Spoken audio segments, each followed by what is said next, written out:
Welcome to the Art of Franchise Marketing. Each episode takes a deep dive into the franchise space and explores how the biggest and best brands handle national branding, franchise development, employee recruitment, and localized marketing on a daily basis. This podcast is brought to you by NetSertive, a localized digital marketing partner for franchise networks. Discuss what's working, what's not, and answers the question, what else can you be doing to excel at the art of franchise marketing?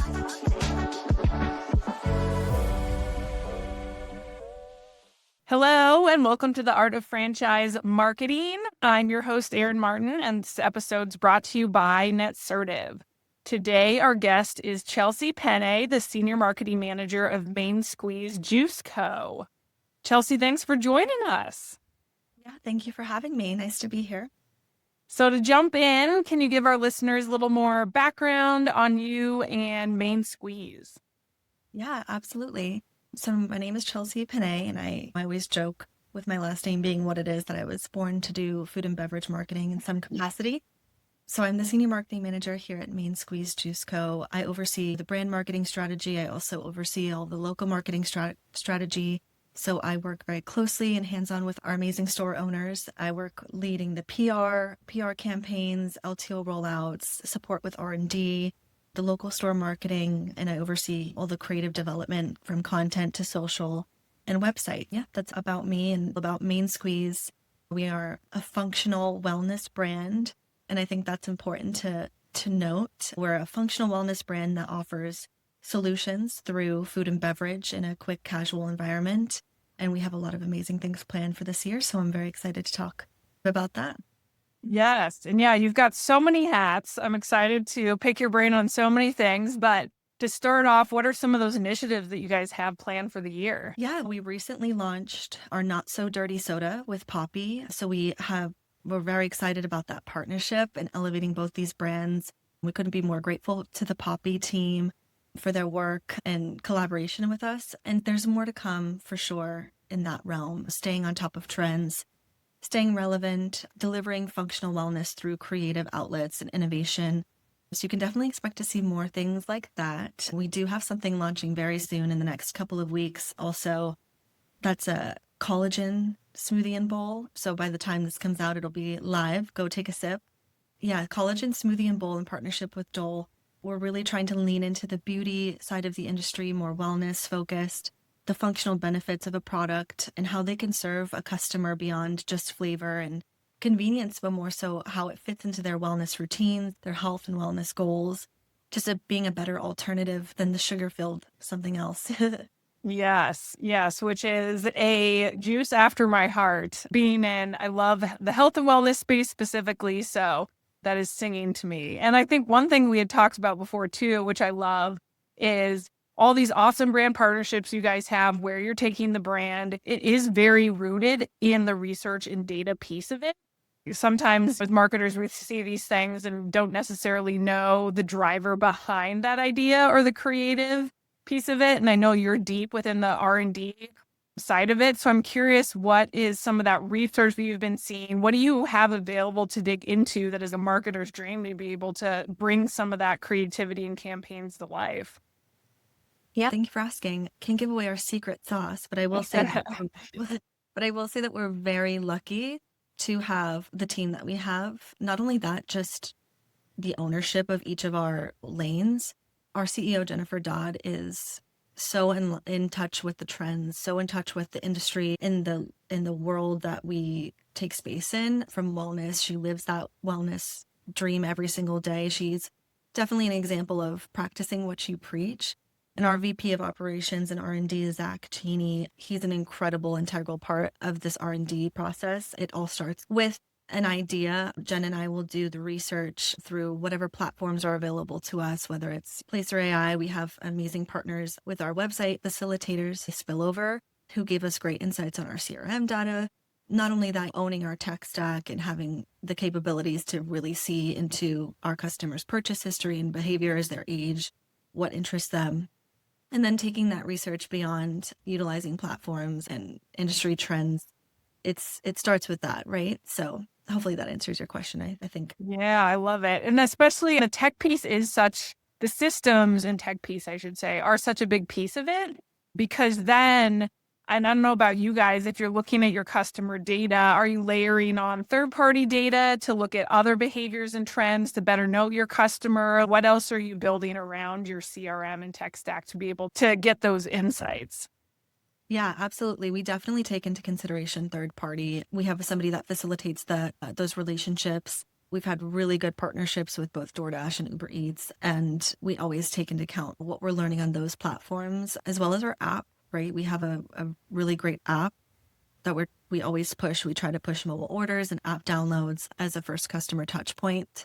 So there's really a plethora of customer touch points, and not only that, just industry trends as a whole. I think the most important thing for us to note is that wellness is booming right now. We've never been more relevant than we are right now. Everyone, even some brands that are considered less healthy than others, have leaned into those functional benefits, right? Protein, fiber, what have you. And so keeping an eye out always on where the industry, where the world is feeling, what they're wanting, what younger people are wanting. Everyone's going after Gen Z right now, of course. We're not the only ones. It's pretty relevant right now to try to go after them. So it's very competitive, and just staying in tune with that, staying in tune with how the industry is shifting and what people are asking for. Yeah, and I'm curious, what's your take on Gen Z then, and what trends you're seeing with them that's different from any of the other generations? Because I'm often seeing people's posts on, oh, they're going analog now, or they're like more interested in non-tech things like point and shoot cameras or like some old school watches. And I'm always curious. I'm like, but is that the reality? So I'm like, what's your trend that you're seeing with that, Jen? Yeah, no, that is funny. I think that every generation goes through a bout of nostalgia at some point, right? So whether it's records for like millennials and thrift shops and things like that, and now it's exactly what you said, like the digital cameras. And I've seen some Gen Zs go flip phone as far as flip phones. It is interesting. I will say they're definitely an audience that is, how do I say, malleable. They ebb and flow. I think that they know what they want, but also I think more so know what they don't want. I think that's more how I would approach it, right? They don't want junk in their drinks, right? They don't want overly processed foods. They don't want sugars that are going to give them a crazy crash later. So understanding what they don't want, I think, is important too. And also knowing where they are, right? They're everywhere. They use multiple platforms. They're obviously loyal mostly to TikTok, but they dabble in everything. I love Gen Z. I honestly think they're one of the coolest, and I'm on the cusp, so I can say that. They're changing the way that people market. And I think also AI and how social media is used and how it's been changing, and more of a search engine and things like that kind of impact their perception of things too. So it's really just staying open-minded for us, right? That's what we have to do, is stay young and relevant, right? No small feat. Yeah. And I am curious on the trends front then, do you have a rhyme or reason or a cadence of how you stay on top of some of this stuff? There's obviously just being aware and having your eyes open to the industry and trends and reading some of those type of news and studies that are out there. But internally, do you have a cadence of a dashboard you're looking at, of something that you review monthly or quarterly? What's the kind of cadence for you guys? It's really an ongoing process. It's not something that we have a working session of tracking trends and analyzing things. At this date, we have deadlines for our LTO rollouts so that we can prepare and make sure that we're also trend forecasting, because we plan our LTOs so far in advance. It's important. What's hot right now, what's relevant right now might not be in 8 months to a year. Thankfully, we all got lucky with protein. That monster didn't go to sleep anytime soon. So No. protein is now in everything. Really funny. I saw something recently that said, does protein want to be all of these things? And I thought that was clever. But I think it shows, like in our not so dirty soda, right? Dirty sodas have been around now for a couple of years. Primarily started with millennials, then Gen Z's got really into it. But it's usually a very sugar-filled drink. And even though the product has been relevant and rising for the past couple of years, several months ago, we decided now would be a great time, the spring LTO, to roll out a healthier alternative to a rising beverage trend, right? Just, it's really a team effort. It's a lot of future telling and forecasting, but also a lot of tracking and doing trend analysis and keyword search. And it's between media and social media and all of these things, all of these moving parts that help us get to where we are. Which I could be aging myself, but I literally just found out what a dirty soda was not that long ago. And I'm pretty sure it was the Real Housewives or the Salt Lake City crew, the Mormons, who serviced it for me, which it might be sad or not. I don't know. So anyone else who's in the bucket with me, can you describe the dirty soda and then how you're making it healthier? No, you're absolutely right, though. It did start out as a hot product in Utah. And obviously, that whole world has been highlighted on media as of late and introduced new things to our counterparts. But a dirty soda, it's usually a soda, like you say, mixed with some sort of cream or milk, which sounds off-putting at first, but it's actually quite delicious. Ours is even more incredible because it's made with poppy prebiotic soda and a dairy-free cold foam cream, light agave, a little bit of vanilla. So it's very low in sugar, lower in sugar than obviously a regular soda. Not that they're not as delicious, just something that you can feel a little less guilt about in the middle of the day, right? A little midday treat that doesn't make you crash. It has some prebiotic benefits. Yeah, it's Like the dairy. evolution of the root beer float that's cooler Yeah, and healthier. yeah, grab and go treat option. It's definitely new category for us in this space, right? We've mainly sold juices, smoothies, bowls, coffees and matchas too. So it's a little bit different for us to have something that's carbonated in general. Yeah, that's awesome. And how are you tracking the success of it so far? Do you guys have other indicators? Like, how do you guys look at that and then look at what you want to forecast and do for in the future? Yeah, absolutely. Our tech department is incredibly advanced. It's something like I've never seen before. Our director of IT, Adam, he has introduced a lot of internal tools for tracking. Again, because we are lucky enough and unique enough to have our own tech stack and our custom tech stack and have such a deep understanding of who our customer is. Because of that, we are able to provide these really deep, detailed reports on our LTOs. And so we take those, we sit around a table weekly and we say, how is this moving? Where is it going across all 25 of our locations and counting? What can marketing do better? What can marketing from a brand and a local perspective do better to penetrate these new audiences? Again, this is a new audience capture for us. It's our first time directly seeking out Gen Z audiences, though we've always included them in our campaigns. This one's for you guys. So yeah, very detailed reports. The use of AI absolutely has helped us in a major way, getting detailed data and insights on how it's moving, where it's moving, and what marketing can do to help it move more. Obviously, we track our influencer partnership success, PR, yeah, and just so much goes into it. I love it. And yeah, having such an awesome, strong brand, and it sounds like a really robust home office from everything from what you're doing on the marketing side to the brand partnerships and the tech stack. How do you guys break up what the home office versus franchisees do? What do you guys have, if anything, for them to handle on the local marketing side and the cadence of education and encouraging them to drive the components they have ownership of? Yeah, no, that's a really good question. I would say that franchise marketing works best when the national team creates clarity and local creates relevance. So brand sets the positioning, the creative direction, menu strategy, and we create the campaign playbook, all of the assets that they could possibly need. And owners bring that local knowledge, right? That community presence, the day-to-day execution. It's not really brand versus operator. The win is the alignment around that one common goal. So first, building that consistent brand building that also drives local traffic and repeat visits.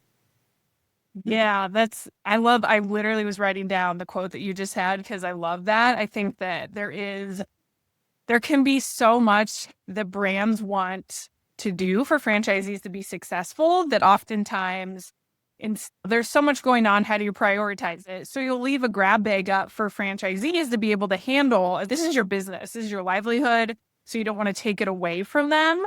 You want them to have all the options out there to be successful. But sometimes then that just leaves them with not enough focus, too much on their plate to do. They're not marketers. They're trying to, like you said, run the operations, be the mayor of their market.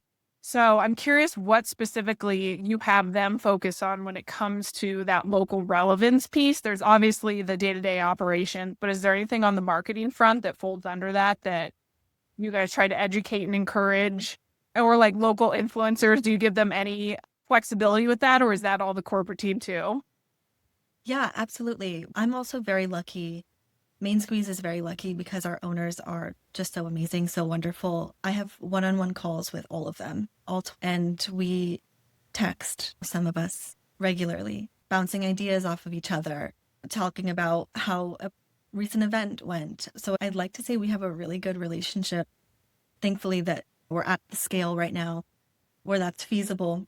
And I see that being a thing for a long time. So like you said, yeah, local influencers, but we have a ton of resources that we provide our owners, from creative to a draft of a message that you can send to a local creator or partner or business, grassroots tracking tools for events that shows how much money they put into it, what their tracking metric is for success, and how much ROI they got from that event. And we talk about that. We talk through it.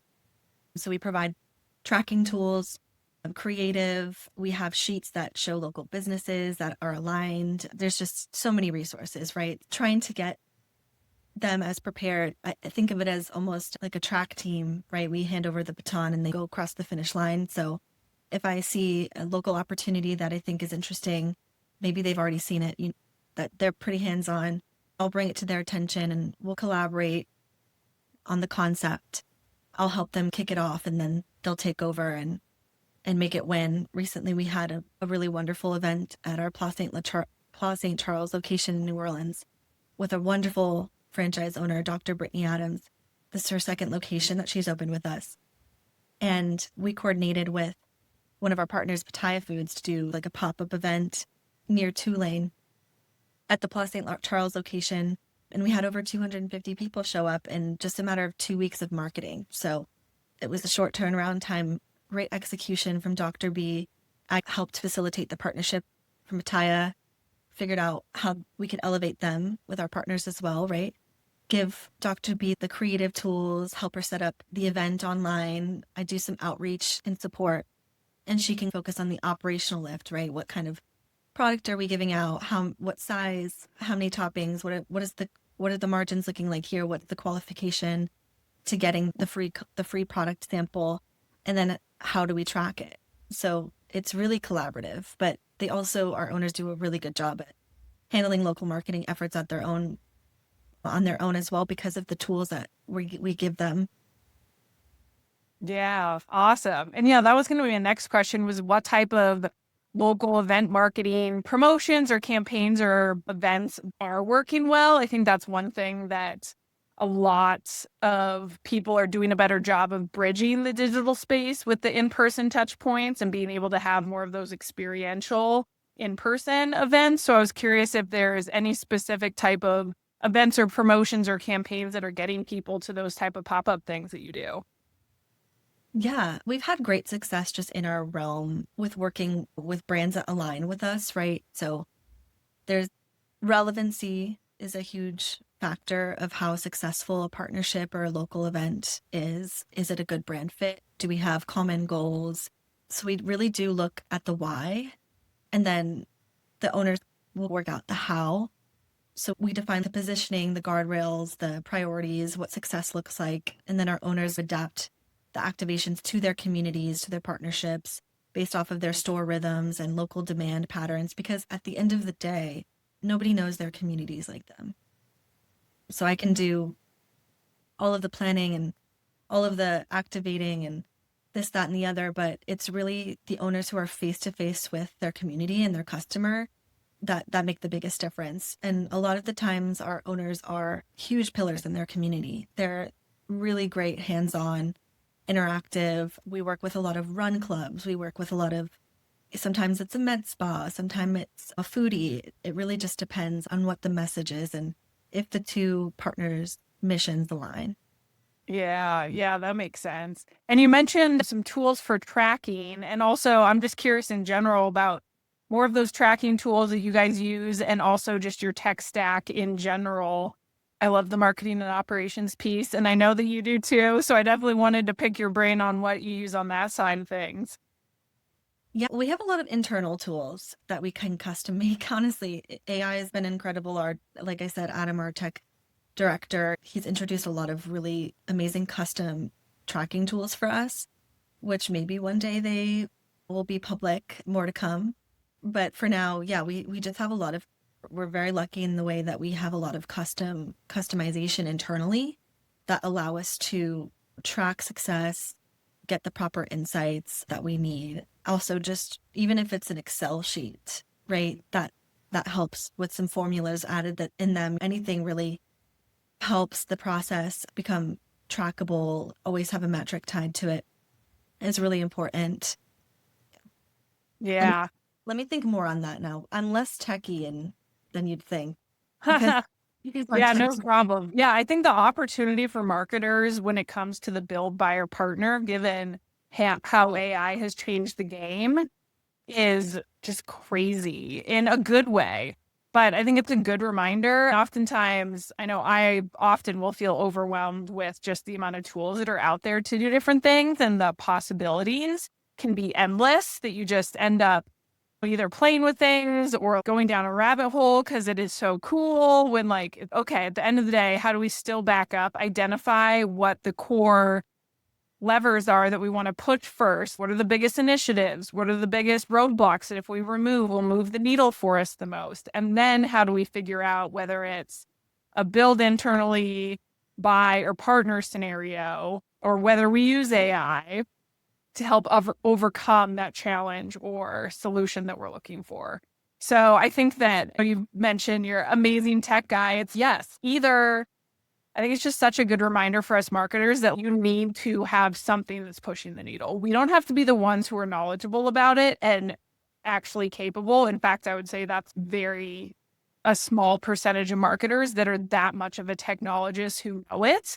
But you do need to have either a partner or an internal resource who can push the needle and keep you ahead of the curve, because more and more that is a key component of a strong team and brand.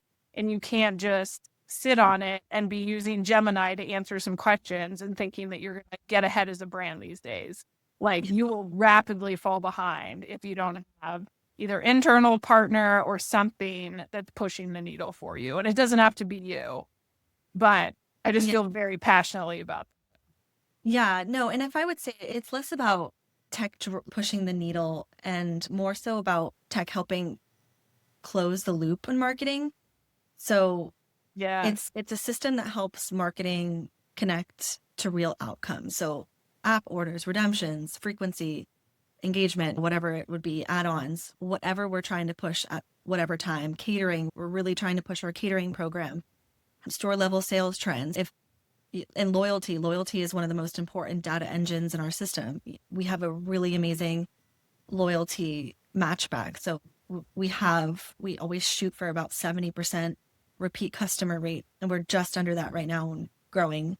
So it's a lot of integration. We work very closely together, tech and marketing, just as marketing and ops do. I think in the past, it's always been marketing and operations and sales leading the charge there. But with today, how AI is going, what capabilities are now available to us from a technical standpoint, tech is very much part of that conversation. In fact, some of the best marketing conversations I've had as of recently, it has been with tech team members, which is incredible. And AI becoming more useful when it turns complexity into clarity, especially for franchise. Mm, And so yeah. we use the tools that we create to help them, and instead of overwhelming them with dashboards, trying to create streamlined processes and platforms that they can utilize that showcase top performing offers by market or high repeat customer segments or things that are underperforming. So it definitely supports local action and not just central brand reporting. Yeah. Yeah, that's so good. And I know you did mention Placer as a tool you use, which that's one of those that can bridge marketing to actual local in-store traffic. So is that one of the pieces of those puzzles where you have some of those insights to be able to view what's actually happening at the ground level? Yeah, we utilize Placer AI. Again, our spillover team has really helped with our CRM flows. We have a couple internal platforms that we use. We do a lot of surveying. Surveying is a big part of our brand to try to get direct customer feedback, focus groups. We've done plenty of focus groups that help us. And then, yeah, again, just trying to stay in tune with what's happening with our competitors. Media has been a really great tool that we use for customer insights. Who's clicking? What are they clicking? What are our competitors doing? How can we put our best forward digitally as well as at the local level? Yeah, because you guys have such, if you can see the background right now, or those who are listening, she has an epic, amazing Main Squeeze Juice Co. background that's just so flavorful and colorful. And you have such a beautiful product to showcase that I am wondering on the flip side of a lot of what we've been talking about, just with the creative and the expression of the brand, what are you doing on the video, either creative optimization front? What are you doing with that juicy, awesome brand creatively on the marketing campaign side? Yeah, no, thank you. I think sensational marketing has been really popular, especially I think the beauty industry amplified that in the past couple of years. I think you'll see with our Not So Dirty Soda campaign, it's very much leaning into that category. Sometimes products as beautiful as ours, and I think it's important to note that none of our products have any artificial colors, sweeteners, no added anything. So all of the beautiful bright colors that you're seeing, those are real fruits and vegetables and superfoods that make those beautiful colors come to life. And so we're very lucky because we have such a wonderful product. It makes you feel good, it looks beautiful, it's all of the things. And not only that, just pairing it also with benefit-led messaging. I think that's important. So no fluff. I think especially Gen Z, even millennials like myself, the fluff is just, it's gone. And the overly AI generated captions and content, we can see right through it. I think what makes being part of this brand so special is that we're working to make people's lives better. We're selling a product that's actually good for you. And that's something I can feel really good about. In the past, I haven't always had that luck working with brands that I truly am like confident that in the hands of somebody who needs it could really reshape their lives from a wellness and health perspective. Customers respond to that straightforward language. So leading with those benefit-led messages like gut health and hydration, protein, energy, glow, recovery, rather than vague lifestyle messaging. And that's a huge lesson that we've learned, right? Is that clarity converts. Just being clear in what your unique value proposition is. And ours is that we have incomparable, clean, delicious, good for you products with very clean, amazing, high quality ingredients with no shortcut. So yeah, that's our special sauce. Clarity converts. That's awesome. So for you guys too, in this category, do you have to do any more educational marketing in any way, shape, or form on, I would imagine, again, everyone and their mom knows apparently now that we need to eat a pound of, or whatever it is, 1 gram of protein per pound that you weigh or whatever that conversion is. So people know that protein's a trend. There's all these big trends that are happening. But then when it comes to ingredients or what's in it, do you guys have to do category level education and marketing? Or is it truly just how you guys are different within this space because there is already so much demand there? Yeah, no, that's a really great question. That was a massive learning curve for me entering this role. I've come from one of the top performing brunch spots and indulgence restaurant chains prior to this. And the lifestyle is so different, right? You're selling a celebration, an occasion, indulgence versus getting in tune with more of the wellness and health benefits and verbiage. It's almost to a point medical, but we will never be pushing any sort of medical claims. We wouldn't, we won't, and we don't. But important to understand what these ingredients do for your body, the why of the juices being unpasteurized, and how that helps keep most of their natural nutrients. So you're getting more healthy product for your body, helping your gut microbiome. All of these seemingly medical kind of terms that are becoming more frequently used. But I think the most important thing for us is that we're taking a clean, good for you product and we're encouraging you to enjoy it because it makes being healthy easier. That's our mission, right? We make healthy easier. We're trying to make healthy easier. But what we're not trying to do is be your doctors or push any sort of agenda that you have to get this amount of protein, you have to get this much fiber, and it's going to stress you out because on the daily you're worried if you're getting too much sugar and not enough of this and that and the other. So it's a more approachable take on being healthy and caring for your body. Like you said, there's all of these new data points that say you have to get this, you have to get that. We make things a lot easier than you'd assume because in just one of our juices and one of our smoothies, there's 2 to 4 pounds of fresh fruits and vegetables. So that just says it all, right? If you need to get 30 to 40 fruits and vegetables in your diet per week, there you go. One juice has 2 to 4 pounds of a few of them already. And so that's what we lead with, again, is those functional led messages and just trying to make healthy easier. That's genuinely the whole thing that we're trying to do. Yes. And I love that focus because I think so often when we're trying to grow brands, we look at new revenue streams, we look at new opportunities, and at the core of the product, it can actually end up trying to be too much to too many people or in too many different ways.